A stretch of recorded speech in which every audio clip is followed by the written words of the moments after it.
Como eu disse no começo, nós estamos numa nova série de mensagens. Semana passada foi a primeira série dessa mensagem. A série se chama Respire, Espiritualidade Saudável para uma Cultura Caótica. E na semana passada, a gente começou fazendo uma longa introdução. Aqui sou eu mesmo fazendo uma avaliação de como algo está errado no nosso mundo. Um mundo que prega a produtividade, e essa produtividade destrói a nossa alma. As pessoas estão cansadas, as pessoas estão exaustas, as pessoas estão completamente destruídas, as pessoas estão literalmente esgotadas. É esse mundo que as pessoas se orgulham tanto dessa produtividade. Ontem mesmo eu estava ouvindo um programa de futebol que eu gosto de ouvir no YouTube, e o pessoal estava falando que o Rogério Ceni foi contratado pelo Bahia, né? E aí um comentarista estava falando, o Rogério Ceni é um maluco por trabalho. No Flamengo, era 3 horas da manhã, o pessoal via ele no campo colocando cone para o treino do dia seguinte. O pessoal achava que era fantasma, era ele lá colocando cone para o treino. E elogiando, falando, não, porque esse gosta de trabalhar. E eu pensando, cara, o que um cara está fazendo 3 horas da manhã num campo de futebol, não descansa, morava dentro do CT, perdeu o casamento por causa disso, um monte de coisa, né? A nossa cultura louva tanto essa produtividade, tanto essa coisa. E eu propus uma pergunta para nós, né? Uma busca por uma resposta.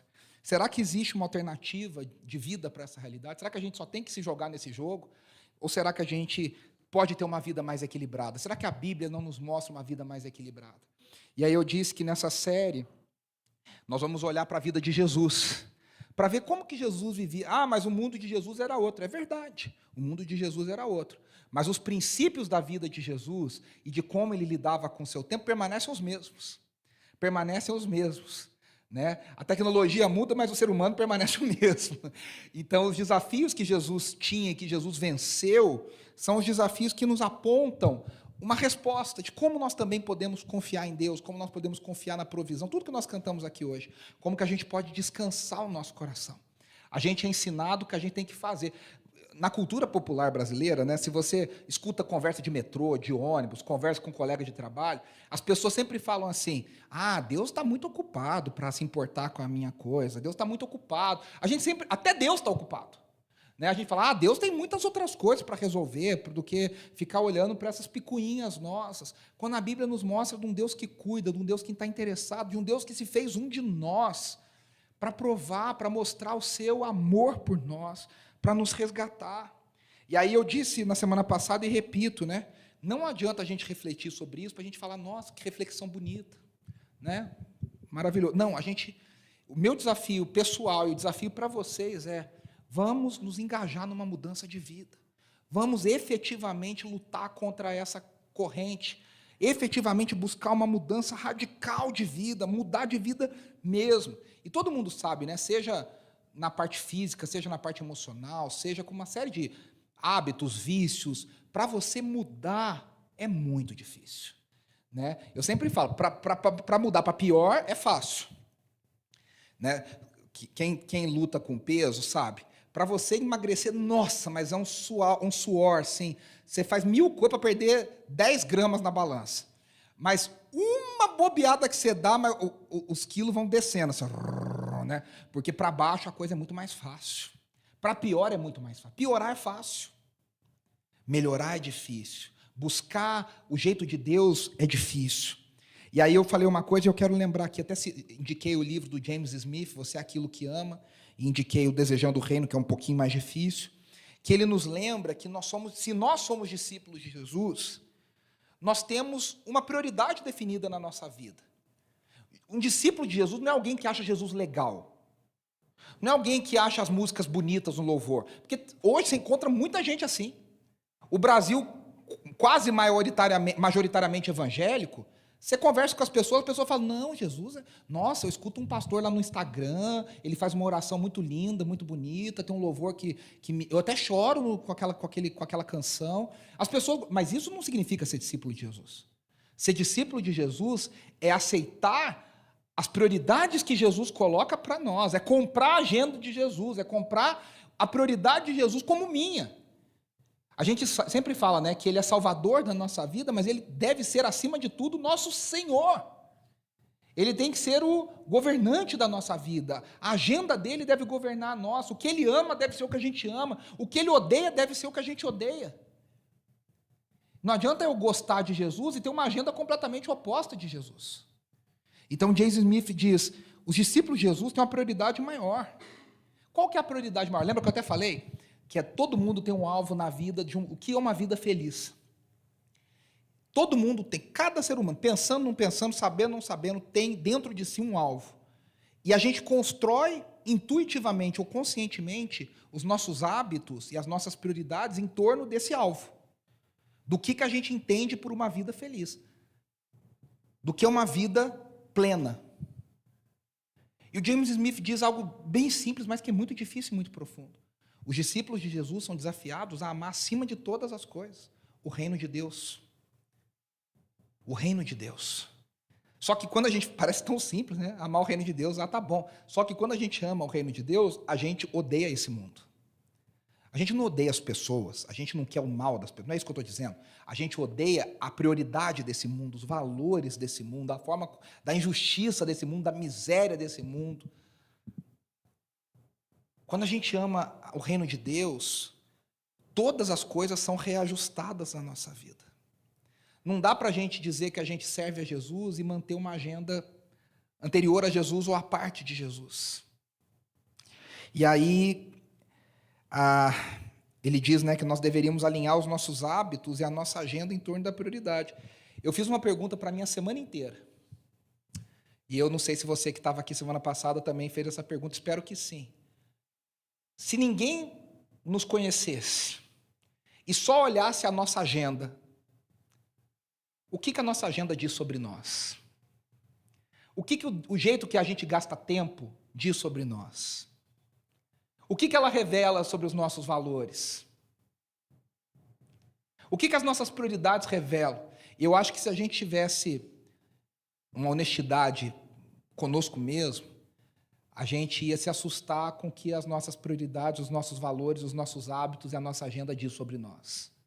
Coisas que a gente diz, que a gente... É engraçado, né? Você já viu gente que está bem acima do peso, e eu posso falar com propriedade, como diz no mundo de hoje, eu tenho lugar de fala, e a pessoa fala assim, ai, mas eu não como quase nada. Nossa, eu não como quase... Aí a gente pensa, né? Bobo eu não sou.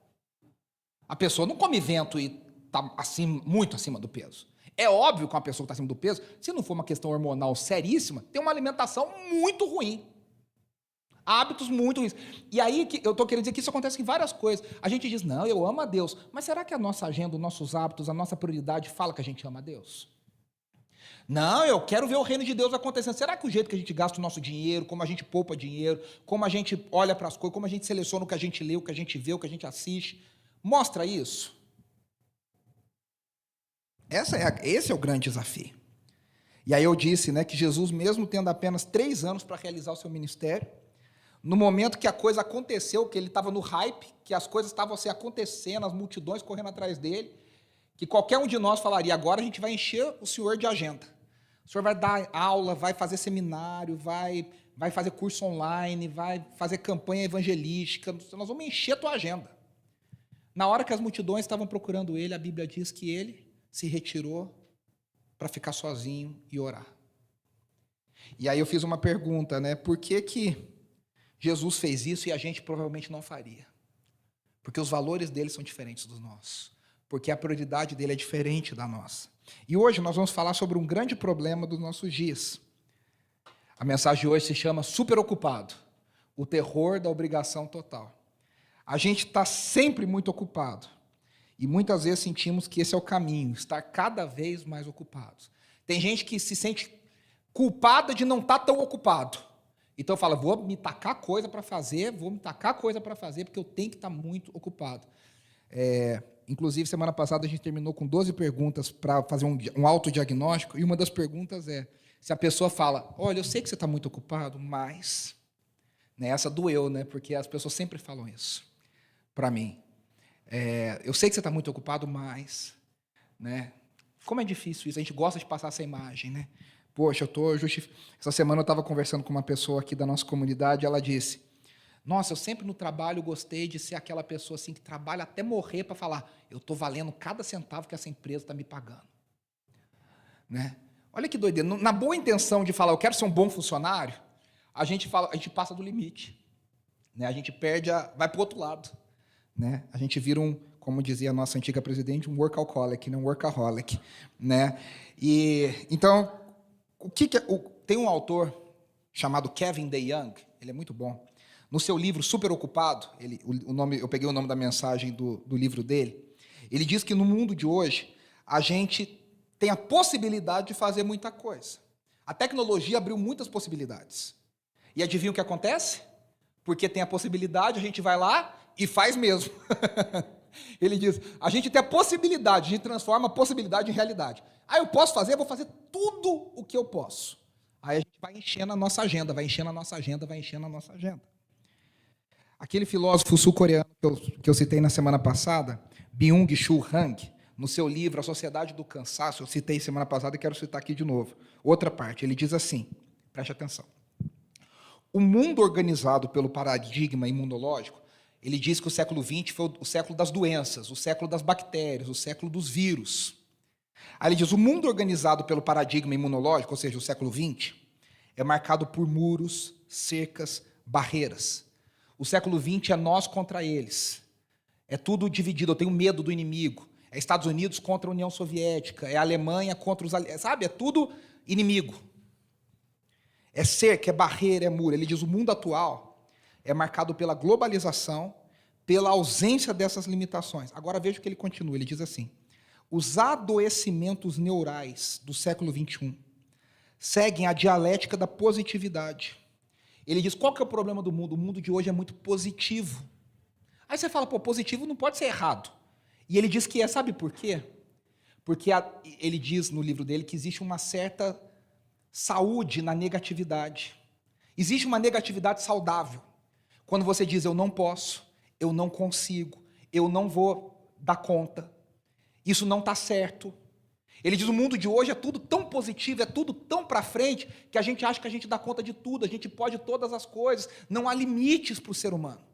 Só que ele diz, essa positividade resulta numa violência de superprodução, super desempenho e supercomunicação. Aí eu achei um artigo de duas psicólogas. O artigo chama Compulsão à Ocupação. E elas defendem, tem um outro autor, se eu não me engano, um alemão, que defende uma compulsão, que nem existe compulsão por comida, compulsão por pornografia, compulsão por tantas coisas. Ele diz que existe uma compulsão por você ficar ocupado. Você quer ficar ocupado, você é viciado em ficar ocupado. E aí elas falam assim, olha que sério isso. Uma face mortífera da contemporaneidade, uma face mortífera. As autoras chamam Camila Peixoto Farias e Renata Mello. Elas falam assim, na contemporaneidade, o cotidiano de muitos sujeitos se encontra marcado pela escassez de tempo, ocupação constante, agitação, pressa e dificuldade em se desconectar, seja do mundo virtual, seja das preocupações com desempenho no âmbito social, ambos intimamente articulados. Estamos, portanto, diante de sujeitos em um regime de vigilância ininterrupta, excitados, hiperativos e expostos a uma avalanche de estímulos, informações e imagens, muitos experimentando de forma quase absoluta a impossibilidade de parar e descansar. Desse modo, em alguns casos, parece haver uma passagem do poder fazer para o dever fazer, nos conduzindo a pensar em uma sobreposição na qual, se o sujeito pode, então ele deve fazer. Tal sobreposição desvela a faceta tirânica que a lógica performática pode adquirir. Aí ela diz assim, embora tal lógica imprima efeito sobre a vida de todos nós, percebemos que para alguns sujeitos ela parece apresentar uma força mortífera. Atualmente, dentre as mais frequentes queixas dos sujeitos nos consultórios de psicanálise estão cansaço extremo, excesso de atividades, vazio afetivo e um cotidiano compulsivamente mantido cheio, preenchido e acelerado. Infelizmente, isso aqui parece descrever muito de nós. A gente se enxerga muito nisso aqui. Um dos livros de maior sucesso nos últimos anos no mundo corporativo se chama Essencialismo. Não sei se alguém já leu esse livro. Muito interessante. Nosso querido amigo Evandro que me indicou esse livro, eu li há uns anos atrás. O autor se chama Greg McKeown. E ele define o essencialista como alguém que não busca fazer mais, mas fazer as coisas certas. Ele fala, o essencialista faz menos, mas ele faz certo. O não essencialista faz muito, mas faz tudo difuso. E aí ele fala algumas frases aqui que eu anotei. Ele diz, o certo é investir tempo e energia da forma mais sábia possível, para dar sua contribuição máxima, fazendo apenas o essencial. Ele vai dizer que o essencialista precisa peneirar muito as coisas, pensar muito antes de falar sim. Ele diz assim, o caminho do essencialista segue propósito, não segue o fluxo. Qual é o meu propósito de vida? O que Deus espera de mim? O que Deus tem para mim? Esse livro não é cristão, eu estou só... Mas poderia muito bem, não sei se o autor é cristão, não é um livro declaradamente cristão, é isso que eu estou querendo dizer. Mas ele tem muitos princípios cristãos.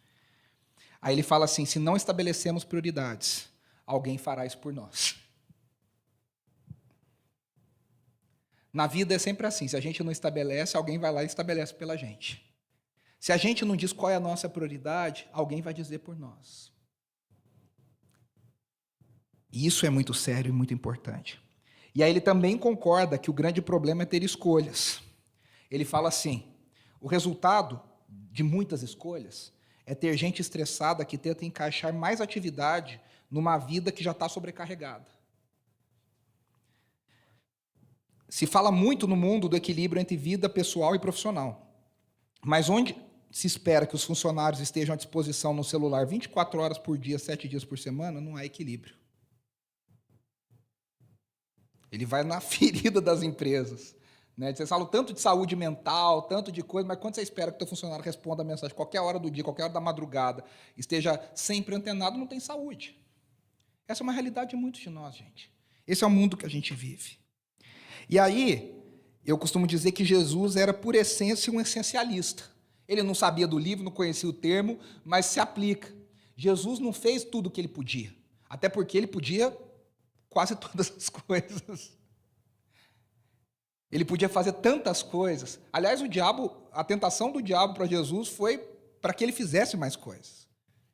E Jesus o tempo inteiro dizendo, eu não vim fazer todas as coisas, eu vim fazer as coisas que o meu Pai quer que eu faça. Eu vim fazer a minha agenda. Ah, Jesus curou milhares de pessoas, mas Jesus não curou todas as pessoas. Jesus atendeu centenas e centenas e centenas de pessoas, mas ele não atendeu todo mundo. Nem Jesus fez tudo o que ele podia fazer. Ele sabia qual era a prioridade dele. E aí a gente vai ler o texto hoje de Lucas, continuar o texto de Lucas 5, que a gente leu semana passada. Enquanto a gente lê o texto, eu quero que você pense em 3 perigos que o Kevin DeYoung lista sobre estar ocupado. Enquanto a gente lê o texto, guarda isso na sua mente. Primeiro perigo, estar ocupado demais pode estragar a nossa alegria. Pode roubar a nossa alegria. Segundo perigo, estar ocupado demais pode roubar o nosso coração. Roubar a pureza do nosso coração, a integridade do nosso coração. Terceira coisa, estar ocupado demais pode encobrir a podridão da nossa alma. A gente pode se ocupar para não ter que pensar na podridão que está dentro da gente. E a gente vai olhar para esse texto aqui. Certo dia, Lucas 5, 17 até o 32. Aqui é literalmente o versículo após o que a gente leu na semana passada. O 16 diz, quando as multidões procuraram Jesus, ele saiu e ficou sozinho e orou. Aí o 17 diz, certo dia, quando ele ensinava, estavam sentados ali fariseus e mestres da lei, procedentes de todos os povoados da Galiléia, da Judéia e de Jerusalém. E o poder do Senhor estava com ele para curar os doentes. Vieram alguns homens trazendo um paralítico numa maca e tentaram fazê-lo entrar na casa para colocá-lo diante de Jesus. Não conseguindo fazer isso por causa da multidão, subiram ao terraço e o baixaram em sua maca, através de uma abertura, até o meio da multidão, bem em frente a Jesus. Vendo a fé que eles tinham, Jesus disse, homem, os seus pecados estão perdoados. Os fariseus e os mestres da lei começaram a pensar, quem é esse que blasfema? Quem pode perdoar pecados a não ser somente Deus? Jesus, sabendo o que eles estavam pensando, perguntou, por que vocês estão pensando assim? O que é mais fácil dizer, os seus pecados estão perdoados ou levante-se e ande? Mas para que vocês saibam que o Filho do Homem tem na terra autoridade para perdoar pecados, disse ao paralítico: eu digo a você, levante-se, pegue a sua maca e vá para casa. E imediatamente ele se levantou na frente deles, pegou a maca em que estivera deitado e foi para casa louvando a Deus. Todos ficaram atônitos e glorificavam a Deus e cheios de temor diziam: hoje vimos coisas extraordinárias. Depois disso, Jesus saiu e viu um publicano chamado Levi, sentado na coletoria, e disse-lhe: siga-me. Levi levantou-se, deixou tudo e o seguiu. Então Levi ofereceu um grande banquete a Jesus em sua casa. Havia muita gente comendo com eles, publicanos e outras pessoas.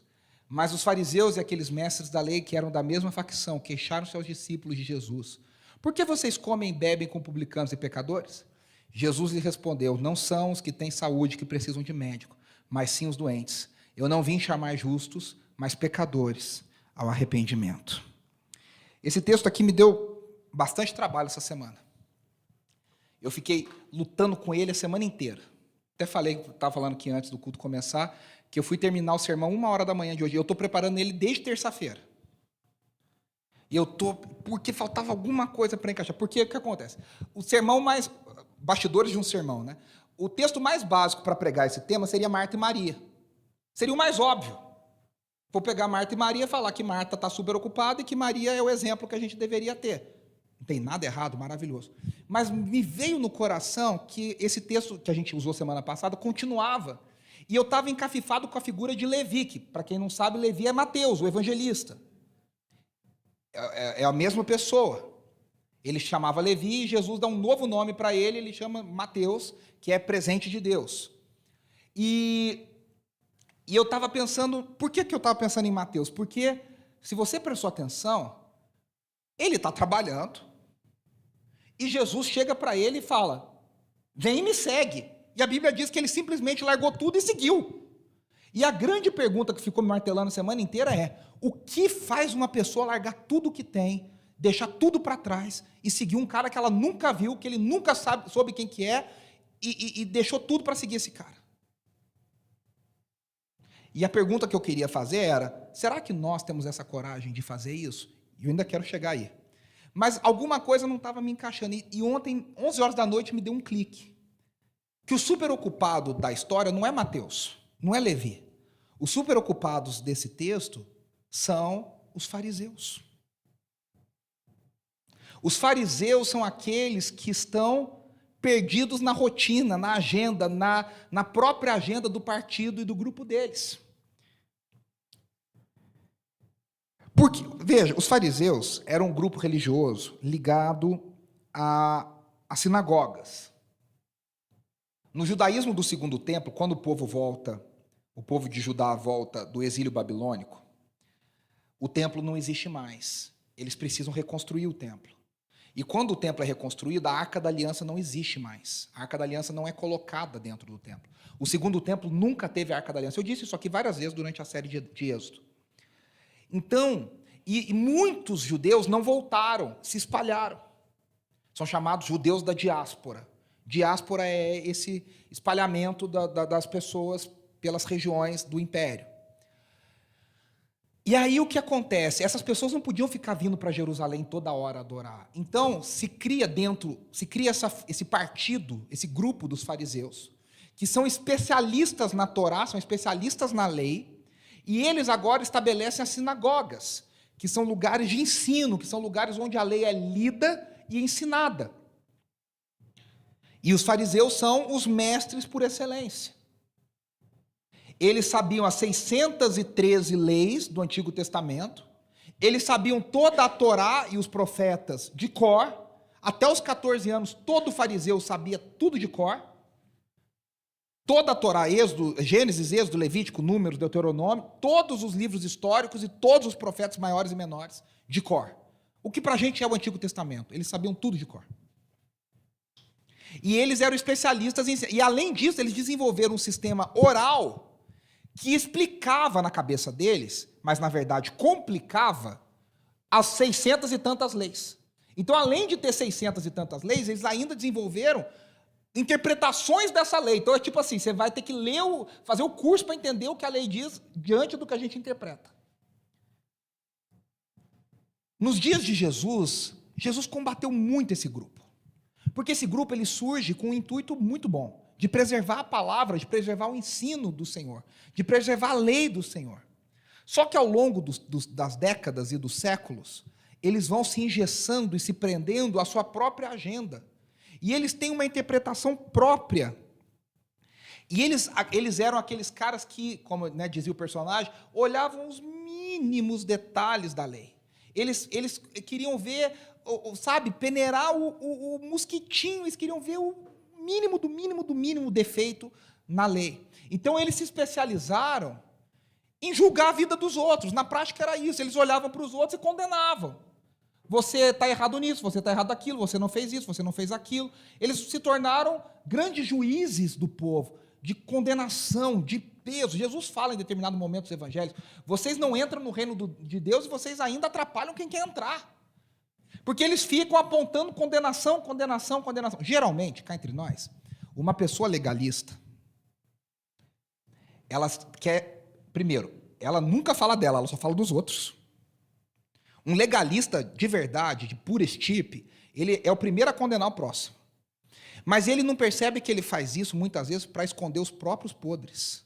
A própria podridão. Por isso que ele se apega na lei. Você pode ver, os casos de pessoas mais legalistas que a gente conhece na história são as pessoas que depois, os piores podres vêm à tona. Porque a pessoa ela quer esconder a própria podridão através desse legalismo. Então, esse legalismo, o que eu estou defendendo aqui é que esse legalismo se tornou a grande ocupação desse grupo. Eles ficavam tão ocupados em julgar, em ver quem está errando. Lembra da oração do publicano, do fariseu? Senhor, graças eu te dou porque eu não sou igual a esse. Ele está dizendo, ainda bem que eu não sou uma porcaria tão grande como essa. Ele ora agradecendo que ele não é tão ruim quanto o próximo. Olha a loucura da justiça própria, da distorção do pecado, de como eu não vejo o meu pecado, eu só vejo o pecado no outro. Eles estão tão ocupados, que eles não reconhecem que Jesus é o Messias. Jesus está dizendo o tempo inteiro, eu sou o Messias, eu vim pregar o reino de Deus, eu sou o enviado do Senhor, eu sou o Cristo, sinais e maravilhas, curas e milagres.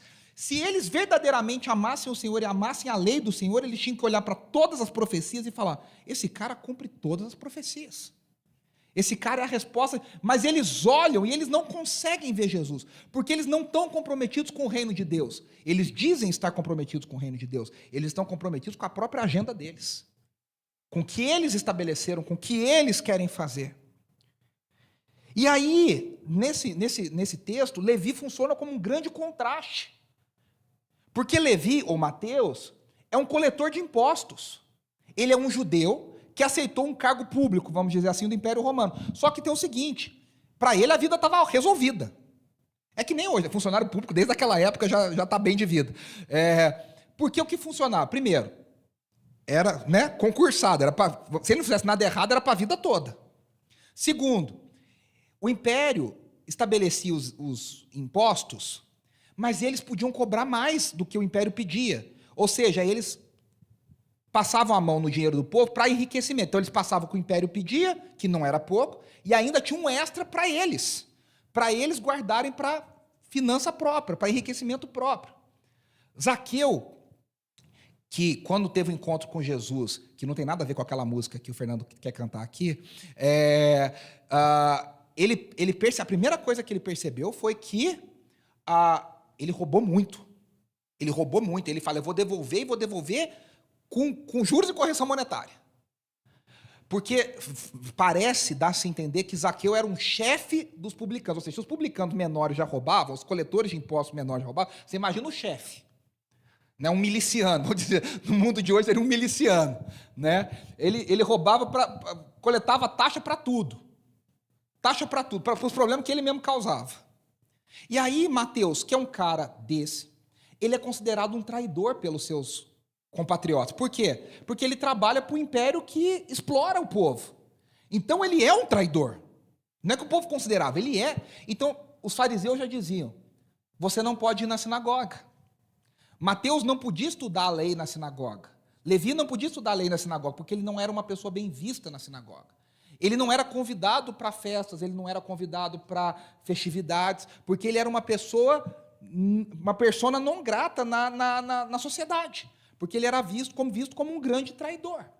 Esse cara, aliás, alguns comentaristas até falam, como será que ele conhecia? Porque depois ele escreve o Evangelho. E quando ele escreve o Evangelho, ele escreve sobre a genealogia. O Evangelho de Mateus é maravilhoso. Ele fala de Abraão até Davi, de Davi até Jesus. Ou seja, onde ele aprendeu isso? E aí muitos comentários, se ele não podia frequentar a sinagoga, quem que explicou a lei para ele? Quem que explicou as coisas para ele? Em contrapartida aos fariseus, que eram os caras da lei, esse cara que não era nem permitido estar na sinagoga, parece ter mais fome espiritual verdadeira que os fariseus.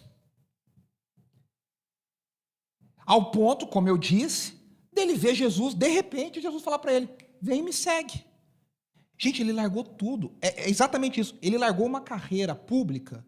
E deixa eu te dizer, ele não tinha como voltar. Ele não tinha falado, eu vou lá ver qual que é desse cara, depois eu vejo se eu volto. Ele largou, tchau. Você não quer? Tem um monte de outras pessoas que querem. Ele largou para nunca mais voltar. Porque o capítulo de Lucas 5 começa com o chamamento de Pedro, Tiago e João.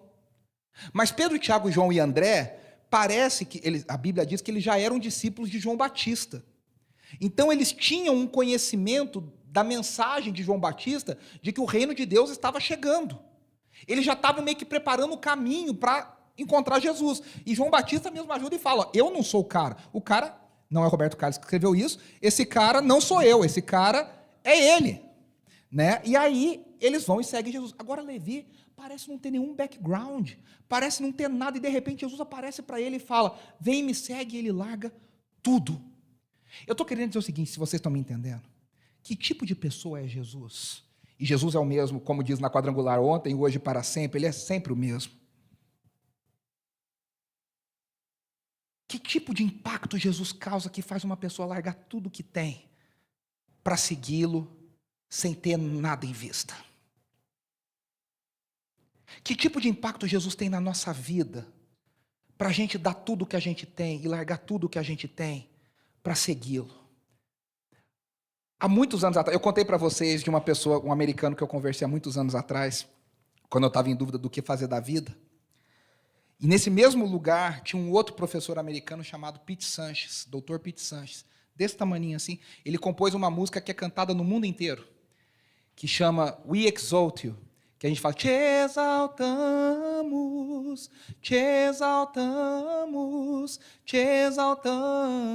ó Senhor. Essa música é cantada no mundo inteiro. Foi o Dr. Pete Sanches que compôs. O Dr. Pete Sanches falou uma coisa que eu nunca mais me esqueci. Ele falou isso em 2004. Já são quase 20 anos.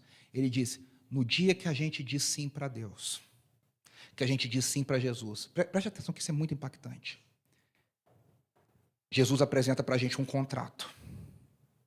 Só que nesse contrato não tem nada escrito. E aí você fala para Jesus assim, mas Jesus, não tem cláusula nenhuma, como é que eu vou assinar esse contrato se não tem nada para assinar? E aí Jesus diz, a caminhada comigo é justamente isso. Você bota o teu nome, eu boto o meu, e à medida que as coisas vão acontecendo, eu vou preenchendo o contrato. Quando a gente diz para o Senhor que a nossa vida é dele, que a gente quer caminhar com ele, a gente não sabe o que... A gente cantou, haja o que houver, venha o que vier, irás prover de novo. A gente anda em confiança. O próprio Cristo diz, aquele que lança a mão no arado, não olhe para trás. Que tipo de pessoa é Jesus? Que tipo de impacto tem a pessoa de Jesus? Que quando ele diz, vem e me segue, alguém é capaz de largar tudo por amor a ele, sem saber nada, não ter promessa nenhuma, não ter garantia nenhuma, não ter certeza de nada. A única certeza de que nós temos, e que Levi tinha e que nós continuamos tendo, é que ele estará conosco. Será que eu e você estamos tão ocupados que a gente não consegue largar o que a gente faz porque a gente acha que a gente tem que cuidar da gente? A gente tem umas frases, né? Se eu não cuidar de mim, ninguém vai cuidar. Se eu não fizer, ninguém vai fazer. Será que a gente tem feito como pecado? Não tem nenhum problema em trabalhar, meus irmãos. Trabalhar é bênção do Senhor. O problema é trabalhar como fruto de uma falta de fé, como fruto de uma falta de confiança no Senhor. Não tem nenhum problema em ter uma poupança. Poupança é muito bom. Glória a Deus que todo mundo tem uma poupança bem legal, de sabedoria, de gestão de recursos. O problema é quando a nossa poupança é uma falta de fé de que o Senhor pode cuidar da gente. Então a gente guarda e fala, não, se alguma coisa acontecer, eu tenho esse dinheiro que vai me salvar.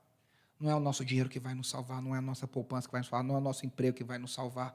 É a certeza de que o Senhor está conosco. Os fariseus estão tão ocupados julgando e acusando. Vocês veem que no caso do paralítico que a gente leu, eles não conseguem celebrar a cura do cara, gente. Está todo mundo dançando e celebrando e batendo palma e agradecendo a Deus que o cara foi curado de uma maneira miraculosa. E eles estão lá pensando, quem que é esse que pensa que ele pode perdoar pecados? Eu disse que uma das coisas que a superocupação faz, o primeiro perigo é roubar a nossa alegria. Os fariseus não tinham alegria, eles estavam sempre condenando e julgando as pessoas. Sabe aquele ambiente sempre pesado? Sabe aquela coisa sempre difícil? Sabe aquele ambiente legalista que tudo é difícil, tudo é complicado, tudo é tóxico, tudo é pesado? Meu irmão, a vida com Deus, a nossa vida é difícil? É. Mas a vida com Deus, ela não deve ser pesada, ela deve ser alegre. A gente tem a alegria do Senhor, a gente se fortalece na alegria do Senhor. Por que a gente tem a alegria do Senhor? Porque a gente sabe que em meio à dificuldade, Deus está conosco, Ele está perto de nós, Ele cuida de nós. Jesus disse, não se preocupem com o que vocês vão comer, com o que vocês vão vestir. Se Deus cuida dos pássaros e das árvores, o Pai cuida muito mais de vocês. Mas isso é um peso para nós, isso é uma... né? É ou não é? A gente sente um peso, a gente fala, como é que eu vou cuidar? Hoje os jovens não querem casar, porque eu não tenho condição, eu tenho que ter isso, ter aquilo, tenho que preparar isso, tenho que ter aquilo na poupança, tem que ter casa, tem que ter cama, tem que ter isso, tem que ter aquilo. E a gente está nesse tem que ter. E isso é um peso para nós e a gente não consegue ter a alegria de servir ao Senhor. A gente não consegue ter a alegria de se alegrar e descansar no Senhor, porque a gente está ocupado em cuidar da nossa vida, em cuidar das nossas coisas, em fazer do nosso jeito, em garantir que a gente vai ter alguma coisa para comer, que a gente vai ter um teto para dormir. E a gente não consegue descansar e a gente desonra ao Senhor, que a gente diz servir. No caso de Marta, isso é muito óbvio. Jesus chega na casa de Marta e Marta não consegue se alegrar e fala, caramba, Jesus está na minha casa. Ela poderia ter cantado, entra na minha casa, entra na minha vida. Ela nem se alegra, nem compôs a música que ela quis. Ela deixou para o Zaqueu compor. Ela está tão ocupada para dizer... E o pior é que ela não está nem ocupada, ela está ocupada em condenar a irmã dela. Ela vai lá e fala para Jesus, o senhor, né, que nem dedo duro, o senhor não se importa que a minha irmã não está fazendo nada? Gente super ocupada é gente que fica julgando os outros e fica apontando o dedo para os outros e fica legalista e se torna uma pessoa pesada e não consegue focar naquilo que Deus tem para si. Meus irmãos, a gente não tem tempo para perder com o que Deus quer fazer com o outro. A gente só tem uma vida para viver com aquilo, para se preocupar com aquilo que Deus quer fazer conosco e em nós. E como a gente pode abençoar o outro, não condenar. E aí, nesse texto, se você prestou atenção, Levi funciona como um outro contraste com os fariseus. Os fariseus estão preocupados em condenar, dizer isso está errado, aquele não pode. Levi faz... O que é a primeira coisa que ele faz que o texto diz? Ele faz uma festa. Ele faz uma festa e ele chama só a nata dos excluídos. Ele chama publicano, porque ele só andava com gente que nem ele. Ele não era chamado para outras festas. Então ele só chama publicanos e pecadores. E Jesus está lá no meio da festa, e ele está falando para todo mundo, esse cara aqui tem uma coisa especial, eu larguei a minha carreira por causa dele. A gente tem que ouvir ele, vocês têm que conhecer ele. Ele está fazendo o que os fariseus deviam estar fazendo. Ele teve alegria, ele fez uma festa para celebrar. E os fariseus estão lá de fora, de novo, dizendo, por que Jesus anda com os publicanos e pecadores? E aí Jesus dá uma resposta muito sábia, né? Ele diz, os doentes, eu vim para os doentes, porque os que têm saúde não precisam de mim, não precisam de médico. O segundo perigo, e a gente está caminhando já para o final, é roubar o nosso coração. Os fariseus estão, eu estou acabando de dizer isso, né? Os fariseus estão tão preocupados com a agenda deles, com o que eles acham, com o legalismo deles, que eles não conseguem ver a graça de Deus operar, eles não conseguem celebrar a graça de Deus. Meu irmão, sinal de muito alerta para mim e para você é, quando a gente está mais preocupado com o pecado do outro do que celebrar a graça de Deus na vida do outro, Isso tem alguma coisa muito errada na nossa vida. Eles não estão alegres porque um publicano largou tudo para servir a Jesus. Eles estão pensando por que Jesus está andando com publicanos. A ocupação, a superocupação rouba o nosso coração. A gente...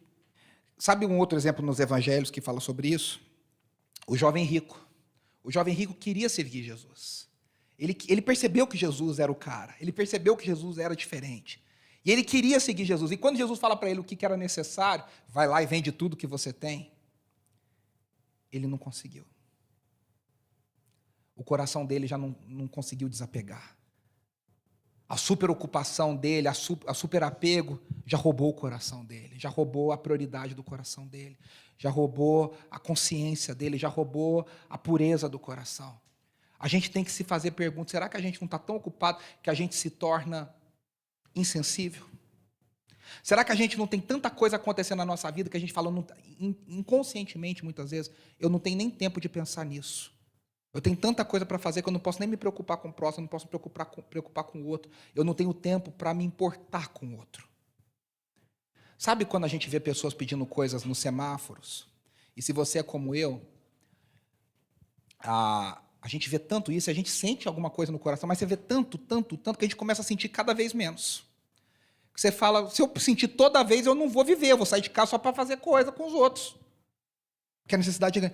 É isso que acontece, a nossa superocupação vai tornando o nosso coração cada vez mais insensível e rouba o nosso coração.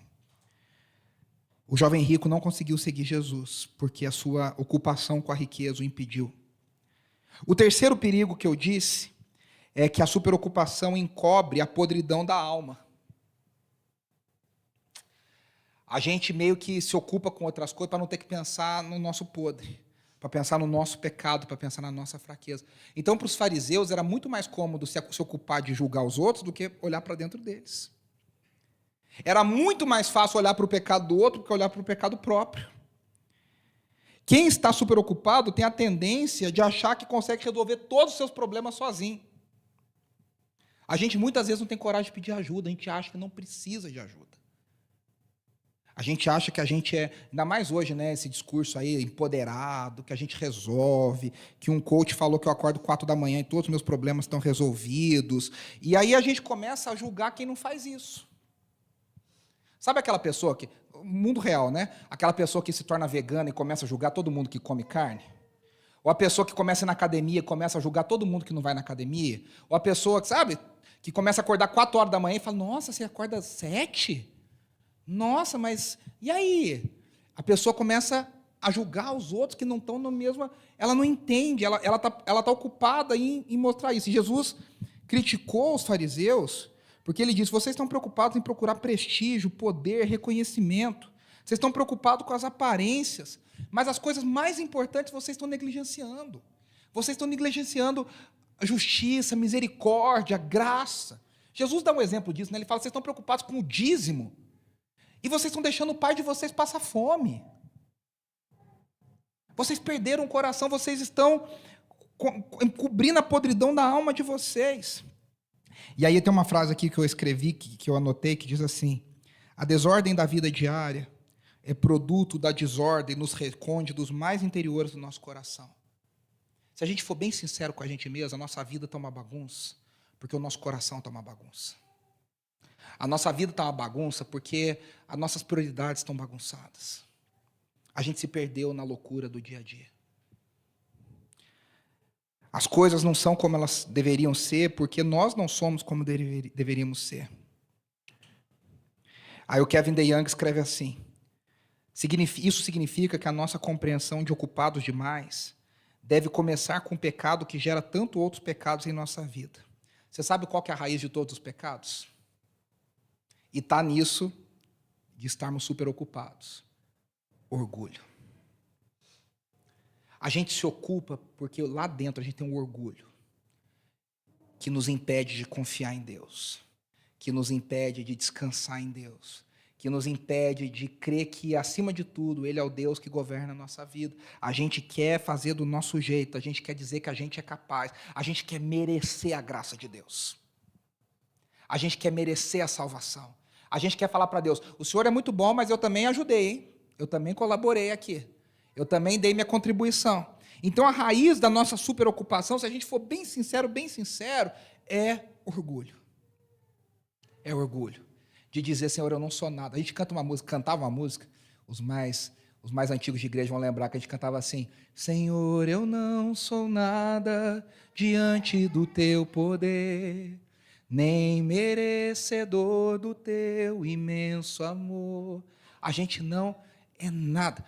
Tem uma música que o Marcos Witt compôs e gravou lá em 1992, até cantei ela hoje de manhã lá no acampamento que eu fui pregar, que diz assim, renova-me, Senhor Jesus. Vocês conhecem essa música? Aí o coro diz, porque tudo que há dentro de mim necessita ser mudado. Eu já conheci uma pessoa que falou assim, poxa, mas tudo tem que ser mudado. Será que nada em mim salva? Eu falei, não, nada salva. Poxa, mas nada.